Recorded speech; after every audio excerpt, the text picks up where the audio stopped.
So it's a big day. Strawberries are here.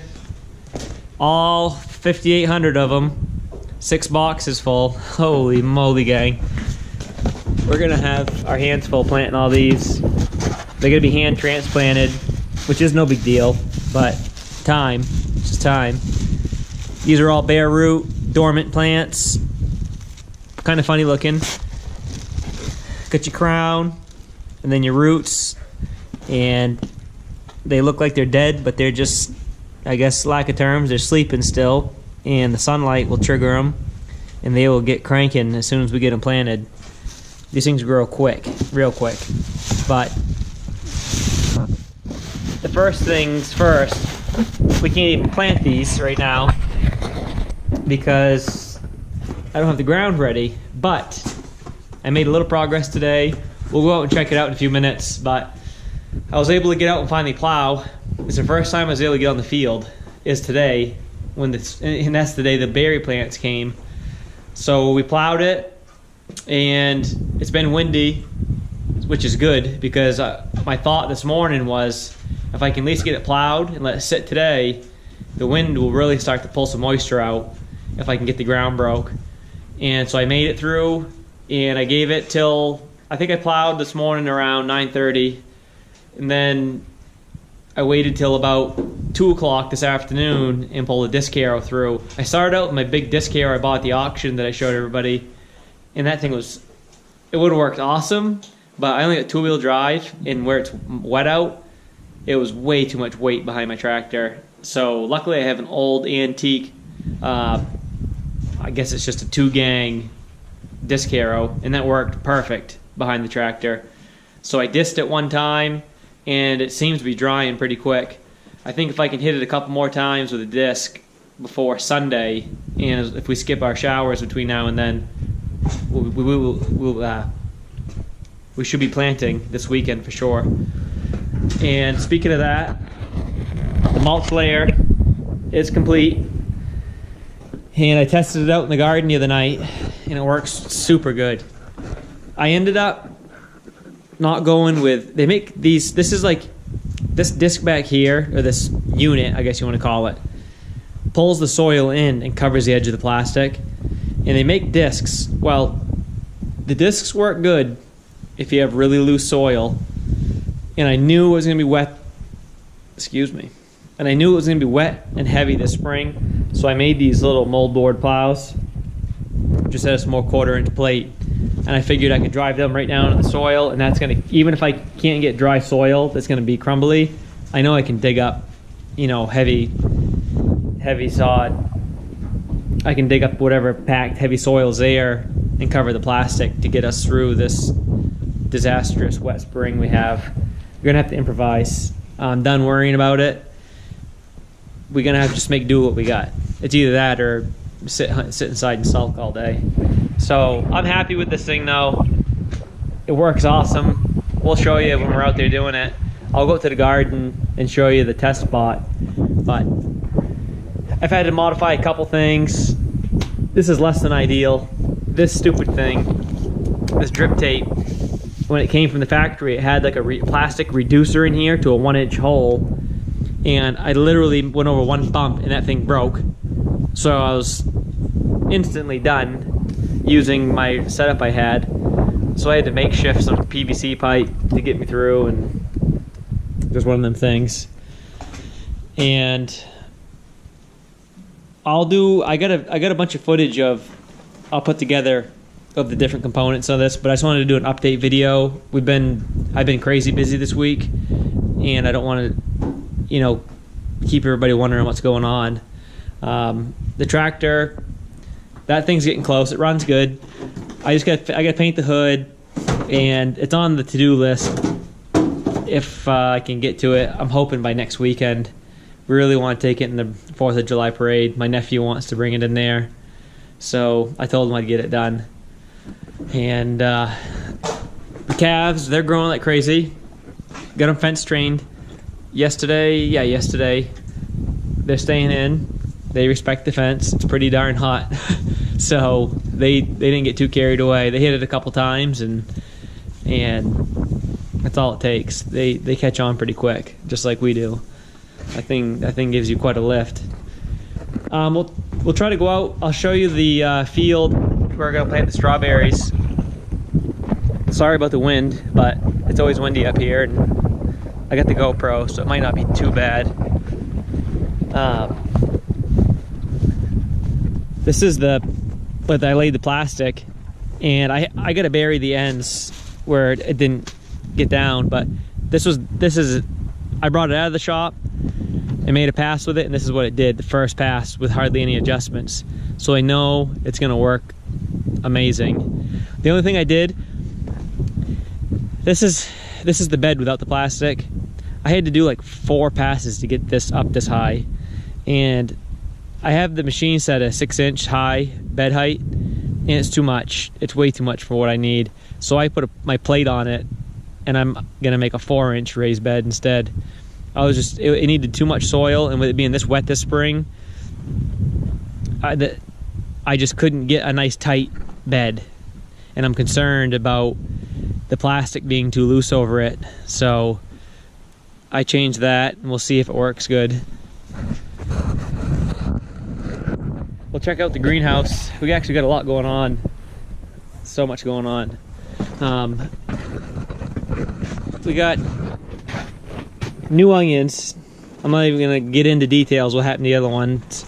It was a complete failure. They just got tall and lanky upstairs. There wasn't enough light, I think. And what little light there was, they reach for, and they get really tall, and they don't put any growth into the roots. And it just shocked them, and they died. But so we got some cucumbers started. Oh wow, those came up just from this morning. I don't know if you can see that. Right there. Huh. And a bunch of kale and some lettuce. This is for our own eating. My storage cabbage, which actually those just came up today too. Huh. These were only planted 3 days ago. That's a quick germination. That's why it's nice to have a greenhouse. So I got 100 storage cabbages for us, 100 cauliflower, and 100 broccoli. Now those things really popped up today. Holy smokes. And this is for our own use, the cauliflower and broccoli. We're gonna just process it when it's ready and freeze it in vacuum bags, so it's quick, easy meals. And then from here, these 8 trays, these are buttercup winter squash that we're gonna transplant to sell to the public and maybe some wholesale. Just trying a few things this year. And then we got another 8 trays of butternut squash. And tonight, if I got it in me, I need to get another 8 trays going for delicata, which is another winter squash, and a couple of pumpkins for the kids and whoever might want some pumpkins this fall. So the greenhouse is working good for that. It's getting kind of chilly, so I think I'll close it up for the night. If I don't come back out, then it's already closed. So this is the plot for the strawberries. Killdeer out there. And if you could have seen it this morning, it has dried up a ton. I wish I could have got here earlier. If I had a 4-wheel drive tractor, I would have. I mean, we're going against all the right things you're supposed to be doing. You're not supposed to be out in a field like this when it's wet. Harrowing. I mean, this is the worst thing you can do for soil, but what else are you supposed to do? So we're gonna make do with what we got. I think this would have been a perfect year if I had a rototiller. I was tempted this morning. I almost went up to Ingraham Equipment and bought a rototiller, so I didn't have to make as many passes and compact the soil. But I'm gonna use what I got for equipment in case these things die because the ground's so wet. I don't want to invest even more money than they're already done. So it's working up nicely. I think we'll be good. As long as they're calling for showers tonight. And if we can dodge the showers tonight, I think we'll be styling. I'm thinking Sunday morning we'll start transplanting. Not sure how long it's going to take. My guess is it's going to be about 8 hours if it's just a couple of us. If we can round up a couple people to help, it'll go by a lot quicker. But I have no problem bending over and transplanting all day. I've been stressed more about just getting the field prepped because I don't want to lose these things. They can't stay in the box for too many days. So anyways, that's what's coming up this weekend. If you're bored, want to come plant some strawberries, let us know. On a different note, we're going to be doing a bunch of haying this summer. I didn't have a hay mower yet, so I'm a big Craigslist fan. I buy everything on Craigslist if I can. I found a bunch of good deals, but probably not a good. I've never gotten a good deal as I got the other day. And this is they call it a PZ CM 165 drum mower. So there's two drums. I don't know if you can see in here. Two drums. The drums have these little knives on them. Three knives per drum. They are super simple. I honestly, even being a mechanic and being around farm equipment, I had never even heard of one of these until, of all places, YouTube again. I was watching a video and I'm like, huh, that thing looks small, but works good. And it's quiet, it's light. It would work good behind a small tractor. And so I started doing some research, and come to find out, they're all over the place. And some people favor them over a disc mower, and they have their advantages just like everything else. But for me, being small, I said, well, I'll start looking for one. And I found some new ones. I was gonna go buy a new one. You can get a new one of these for about $3,300 to $3,400 with tax. And that's not bad for a mower compared to big disc mowers and stuff. Granted, the only disadvantage is, like, it's got a 60, they call it a CM 165, and the 65 is because it's a 65-inch cut. So it's not a very wide cut at all, but you can crank with this thing. You can pretty much mow as fast as you can hold onto your tractor because the speed of the drums is incredible. I mean, they are singing. So I was getting ready to go dish out a little over $3,000 for one, and we was on Craigslist the other night, and this thing popped up for $250. And I said, holy cow, it's gotta be a typo, or it's junk, I don't know. And they didn't have a phone number, so I emailed them, and I waited a day, nothing, didn't hear a word. So I was like, well, it's probably gone. And then it got bugging me so bad, I was like, man, I gotta go on Uncle Henry's. So I went on Uncle Henry's, and I found there was a couple Tedders on there in the same town that this was in, and in one of the pictures it looked familiar, and I said, holy cow, that's the same people. So I found the number on there, called them up. They said, oh yeah, we got that drum mower on Craigslist, and they said come out Memorial Day, Monday. So we hooked up the trailer and headed out. Got there, sure enough, $250. I almost fell over backwards when I saw it, and got it home, pulled it in the barn here. I've been doing tons of stuff in the barn. So I pulled it in, expecting to find a complete disaster when I got into the gearbox and checked everything. It's mint. Whoever had that thing took care of it. The gearbox is awesome, full up. It had the right oil in it too. And I put new knives on it. Went out to Hammond Tractor in Fairfield. Got all new knives for $10.80. That's the thing about them too, that they're cheap. They're cheap to maintain. So I said, what the heck? I sanded it down, put a fresh coat on that red paint on it, because it wasn't, like you just saw, it's nice and shiny, but it was rusty. It had a lot of just sitting outside its whole life. And I tried it out up in the field, and it works flawless. So I can't wait to try it.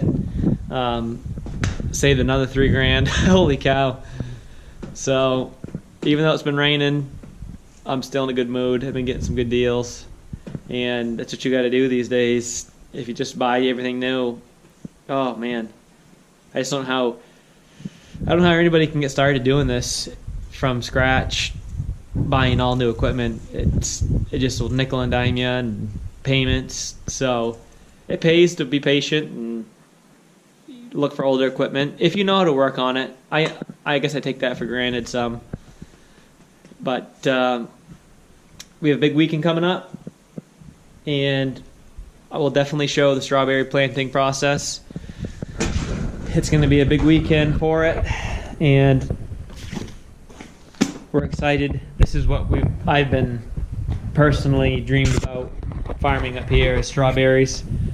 I think there's a big potential with them in our area, especially with these day neutrals that come off from, we'll be picking in August through till fall, versus a June bearer, which is what most people, when people think of a strawberry, they're thinking, oh, June into maybe the first week of July.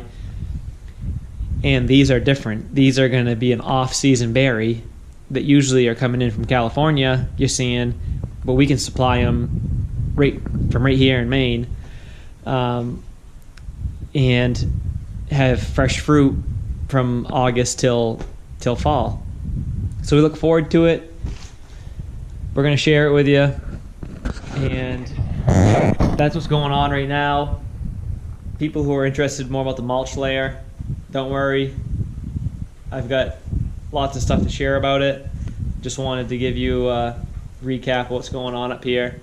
So I'll catch you this weekend when we get going outside planting, and don't forget to like, comment, and subscribe, and thank you for watching.